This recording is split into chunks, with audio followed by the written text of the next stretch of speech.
بسم اللہ الرحمن الرحیم۔ السلام علیکم۔ 4 اپریل 1979 کو بھٹو کو پھانسی دے کر ہمیشہ ہمیشہ کے لیے شہید جمہوریت قرار دے دیا گیا۔ اس ویڈیو میں ہم ذوالفقار علی بھٹو کے حوالے سے ان کی جو شخصیت ہے، اس کی جو مثبت یا منفی پہلو ہیں، ان کا جائزہ لے کر آج کی نسل کو یہ بتانے کی کوشش کریں گے کہ پاکستان کی تاریخ اور پاکستان کی سیاست کا ایک کردار ذوالفقار علی بھٹو وہ دراصل کیا تھے۔ ذوالفقار علی بھٹو کو جب پھانسی دی گئی تو ایک انگریزی اخبار نے یہ سرخی جمائی کہ Bhutto will rule the country from his grave, Bhutto اس ملک کو اپنی قبر سے اس پر قیادت کریں گے۔ اور آج تک ہمیں نظر آتا ہے کہ پیپلز پارٹی بحیثیت پارٹی موجود ہے اور کسی نہ کسی انداز سے وہ اس ملک پر حکومت کرتی ہے، اگرچہ اس پر کرپشن کے ایلیگیشنز ہیں، اگرچہ اس پر بہت سارے اور سوالیہ نشان اٹھے ہوئے ہیں، لیکن بھٹو کا نام اور بھٹو کا نظریہ وہ بھی ابھی تک پاکستان کی سیاست میں موجود ہے۔ ذوالفقار علی بھٹو اگرچہ انہوں نے اپنی سیاست کا آغاز ایوب خان کے مارشل لاء سے کیا اور ہمیں انہیں ایوب خان کی مارشل لاء کی پیداوار قرار دے سکتے ہیں، لیکن بہت جلد انہیں یہ احساس ہو گیا کہ ایوب خان کے ساتھ ان کا راستہ زیادہ دیر تک مل نہیں سکتا، اور 1967 میں انہوں نے ایوب خان سے اپنے راستے کو جدا کر کے ایک عوامی اور پاپولر پالیٹکس کا ایک پاکستان میں بنیاد رکھی، اور بجا طور پر ہم ذوالفقار علی بھٹو کو پاکستان کا پہلا عوامی لیڈر قرار دے سکتے ہیں۔ دوسری طرف شیخ مجیب وہ بھی پاکستان کے ایک عوامی لیڈر کے طور پر ابھرے۔ پاکستان کے اندر جو نظریاتی کشمکش ہے وہ قیام پاکستان کے شروع سے ہی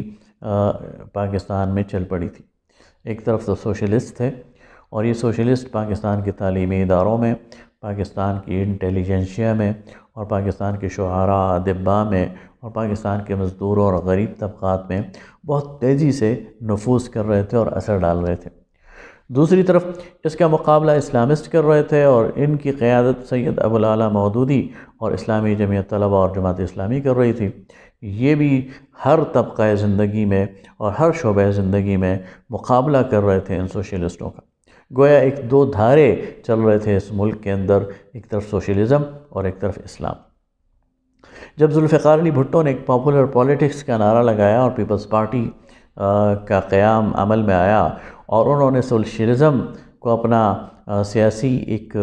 نظریہ قرار دیا، تو سوشلسٹوں کا کیا ہوا یہ سارا کام یہ ان کے پلڑے میں پڑ گیا، اور اس طرح انہیں ایک دم عوامی مقبولیت حاصل ہو گئی، اور ایک ایسی لہر اس ملک میں اٹھ گئی جس کو ذوالفقار علی بھٹو نے لیڈ کیا۔ اس کے بعد ذوالفقار علی بھٹو انہوں نے جو پیپلز پارٹی بنائی وہ واقعی ورکرز کی پارٹی تھی، وہ واقعی غریبوں کی پارٹی تھی، اور 1970 کے اندر انہوں نے جو ٹکٹس دی across the Pakistan, west Pakistan, وہ سارے کے سارے زیادہ تر وہ مڈل کلاس لوگ تھے، وہ ورکرز تھے، وہ پیپلز پارٹی کے جیالے تھے، اور ان کے نتیجے میں انہوں نے اس لہر کو کیچ کیا اور ملک کے اندر 2/3 اکثریت حاصل کی۔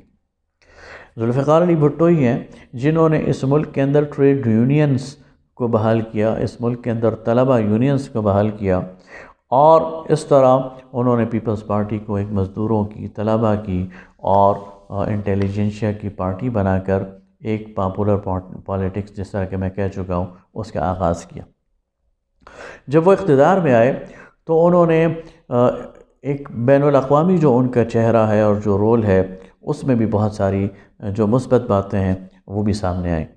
انہوں نے اسلامی کانفرنس کی تنظیم کا جو اجلاس پاکستان میں منعقد کرایا اور اس کے لیے بڑی محنت کی،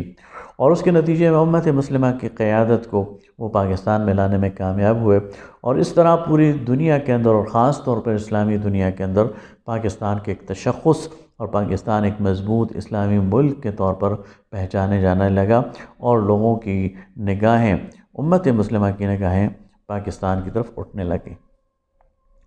پاکستان کو ایٹمی قوت بھی ذوالفقار علی بھٹو نے بنایا، یعنی اس کے لیے جو بنیاد رکھی ہے وہ ذوالفقار علی بھٹو نے رکھی ہے، اور اس کے نتیجے میں ہم یہ کہہ سکتے ہیں کہ پاکستان کے ایٹمی پروگرام کا موجد یہ ذوالفقار علی بھٹو ہے۔ ختم نبوت کی جو ترمیم ہے اس کا کریڈٹ بھی اگر ذوالفقار علی بھٹو کو نہ دیا جائے تو یہ زیادتی ہوگی۔ ذوالفقار علی بھٹو نے عوام کے سینس کو سمجھتے ہوئے اور اس مسئلے کی حساسیت کو سمجھتے ہوئے بولڈ فیصلہ کیا، اور پاکستان کے قومی اسمبلی نے اور سینٹ نے قادیانیوں کو غیر مسلم قرار دیا۔ اگر ہم بات کریں بھٹو کی انٹرنل پالیسیز کی تو اس میں بھی دونوں طرح کے رنگ ہمیں نظر آتے ہیں۔ کچھ پالیسیاں ان کی ناکام نظر آتی ہیں۔ مثلا انہوں نے جو نیشنلائزیشن کی پالیسی ملک کے اندر اختیار کی، اس کے نتیجے میں بہت ساری صنعتوں کو قومیایا گیا، تعلیمی اداروں کو قومیایا گیا، اور اس کے نتیجے میں ایک ریورس ایفیکٹ پیدا ہوا۔ پاکستان کی معیشت وہ منفی طور پر نیچے جانے لگی اور اس کا ملک کو نقصان ہوا۔ بیوروکریسی کو انہوں نے کنٹرول کیا اور بیوروکریٹس پر سیاستدانوں کی گرفت کو مضبوط کیا، اور بیوروکریسی کی جو ان کی بالادستی ہے اس کو کم کرنے کی کوشش کی۔ اسی طرح بھٹو دور میں جو ایک تجربہ انہوں نے اور کیا وہ ہے اوورسیز بیرون ملک پاکستانیوں کے لیے روزگار کے مواقع، اور پاکستان کے بہت سارے لوگ اسی دور میں گلف کنٹریز میں چلے گئے، اور اس کے نتیجے میں پاکستان کی معیشت کو ایک فائدہ بھی پہنچا، ان فیملیز کو بھی فائدہ پہنچا، اور آج تک وہ اس کے ثمرات سمیٹ رہے ہیں۔ لیکن اگر ہم منفی پہلوؤں کو دیکھیں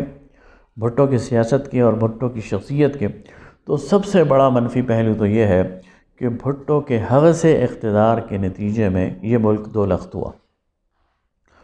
1970 کے انتخاب میں پورے مشرقی اور مغربی پاکستان میں دو پارٹیاں ابھر کر سامنے آ گئیں۔ مشرقی پاکستان میں عوامی لیگ، اس نے 162 میں سے 160 سیٹیں جیت لیں اور ایک لینڈ سلائیڈ وکٹری حاصل کر لی، جبکہ مغربی پاکستان میں ذوالفقار علی بھٹو نے 85 یا 87 نشستیں حاصل کر لی۔ اب جمہوریت کی بنیادی اصول کی بنیاد پر یہ مجیب الرحمن کا حق بنتا تھا کہ اسے حکومت بنانے کی دعوت دی جاتی اور اسے وزیر اعظم تسلیم کر لیا جاتا، لیکن ذوالفقار علی بھٹو نے اپنے حوث اقتدار کے نتیجے میں اس ایسے حالات پیدا کر دیے کہ یہ ملک یہ اکٹھا نہ رہ سکا اور بالآخر اسے دو لخت ہونا پڑا۔ تو پاکستان کے ٹوٹنے میں بھی ذوالفقار علی بھٹو کا ایک میجر رول ہے، اور اس کو اگر وہ چاہتا تو اس کو ایوائڈ کیا جا سکتا تھا، لیکن اس کو ایوائڈ نہیں کیا گیا۔ ذوالفقار علی بھٹو کا جو دوسرا منفی پہلو ہے وہ ہے کہ پاکستان کی سیاست میں گالی کو اور تشدد کو اور مخالفین کے قتل کو، یہ جو کلچر ہے یہ ذوالفقار علی بھٹو نے پروان چڑھایا ہے۔ دھولائی کیمپ کے جو واقعات ہیں وہ مشہور ہیں کہ اپنے سیاسی مخالفین کو، چاہے وہ طلباء ہوں چاہے وہ مزدور ہوں، ان کو وہاں بھیج کر ان کی پٹائی کر کے ان پر تشدد کر کے اپنے مخالفین کا منہ بند کرنے اور راستے سے ہٹانے، اور جس طرح احمد رضا قصوری کا قتل ہے، تو یہ جو چیزیں ہیں یہ بھی سامنے آ گئیں کہ بھٹو نے اپنے مخالفین کو، اور وہ کھلم کھلا قومی اسمبلی کے اجلاس کے اندر اپنے مخالف کو یہ کہتے تھے کہ آئی ول فکس یو، میں تمہیں دیکھ لوں گا، میں تمہیں ٹھیک کر دوں گا، تو گویا قتل کی دھمکیاں بھی دیتے تھے اور عملاً بھی اس سے گزرتے تھے۔ اور یہ بالکل معلوم اور معروف ہے کہ جماعت اسلامی کے رہنما ڈاکٹر نذیر شہید، جو بھٹو کے شدید ناقد تھے اور جنہوں نے ملک بھر کے اندر پیپلز پارٹی کا ڈٹ کر مقابلہ کیا تھا، ان کے قتل میں بھی ذوالفقار علی بھٹو کا براہ راست دخل تھا، اگرچہ اس کے ابھی تک یہ چیز عدالت میں ثابت نہیں کی جا سکی، لیکن یہ بالکل سامنے کی بات ہے۔ اسی طرح بھٹو نے سیاست میں عدم برداشت کو جو ہے وہ رواج دیا، اور وہ مخالفت برداشت نہیں کر سکتے تھے۔ مخالفت چاہے ان کی پارٹی کے اندر کوئی کرتا اسے بھی برداشت نہیں کر سکتے تھے، اور پارٹی کے باہر تو ظاہر ہے کہ وہ برداشت کرتے ہی نہیں تھے۔ انہوں نے اپنی پارٹی کے بڑے بڑے جو لوگ ہیں ان کو سائیڈ لائن کر دیا اور ان کو پیچھے ہٹا دیا، اس لیے کہ وہ ان کے ناقد بن گئے تھے اور انہوں نے ان پر وہ کی تھی۔ اسی طرح ذوالفقار علی بھٹو نے وہ ورکرز والی پارٹی، وہ ایک کارکن والی پارٹی، وہ جو غریب والی پارٹی تھی، 1977 تک اسے جاگیرداروں والی پارٹی بنا دیا تھا۔ 1970 میں ذوالفقار علی بھٹو نے قومی اسمبلی، صوبائی اسمبلیوں کے ٹکٹ عام ورکرز کو دیے تھے، لیکن 1977 میں وہ سارے ٹکٹس انہوں نے جاگیرداروں کے درمیان، صنعت کاروں کے درمیان اور ایلیٹ کلاس کے درمیان بانٹ دیے، اور 7 سال کے اندر اندر یہ جو عوامی پارٹی تھی وہ جاگیرداروں کی پارٹی بن گئی، اور آج ہی تک وہ پارٹی جاگیردارانہ بنیاد پر قائم ہے۔ لہٰذا ذوالفقار علی بھٹو، اس کا کردار اس ملک کے اندر منفی طور پر بھی یاد رکھا جائے گا اور مثبت طور پر بھی